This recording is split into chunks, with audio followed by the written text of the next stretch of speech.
听故事学中药，今天讲的是橘红的故事。话说唐朝天宝年间，长安城东市边上有家老字号制陶工坊，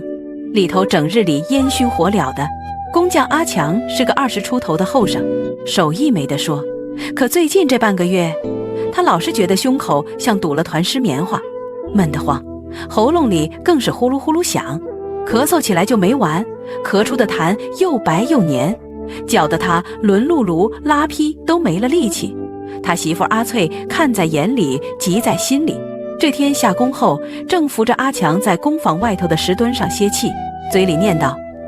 你这咳的夜里都睡不踏实，明儿个还咋上工？”正说着，坊间那位常来送陶土、懂些草药的陈老翁，挑着担子慢悠悠走了过来。陈老翁放下担子，蹲下身细看了看阿强脸色，又让他伸出舌头瞧了瞧，那舌苔呀，白厚得跟蒙了层霜似的。老翁摇摇头：“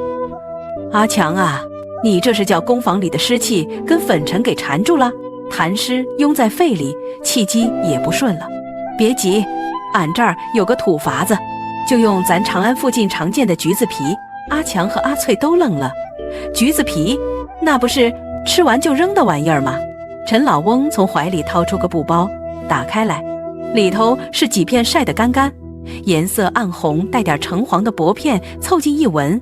有股子馨香又带点苦意的清气，直往鼻子里钻。老翁拈起一片，说：“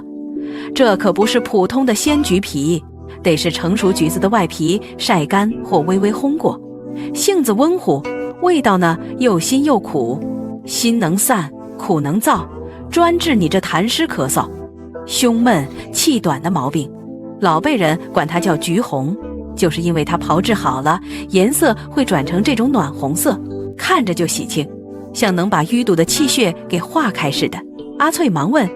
这该咋用？”老翁笑道：“简单，取这么3、5片橘红，搁陶罐里，加上2碗清水，文火慢慢煎成1碗，趁热喝下去。它这温性啊，就像个小火炉，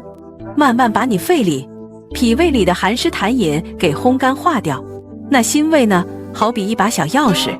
能打开你胸口郁结的气机，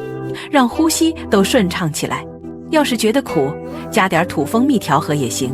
阿强依言，连喝了3天，果然咳嗽轻了大半，胸口那团闷气也散开了，痰变得清晰，容易咳出。工坊里的老师傅们听说后，也都备上些橘红，谁要是觉得食积腹胀，或者受了点风寒，咳嗽有痰，就煎点水喝。这橘红啊，价廉物美，慢慢就成了东市这一片工匠、挑夫们常备的顺气化痰宝。大伙儿都说，这红彤彤的橘皮，真是咱劳苦人身边的贴心老伙计。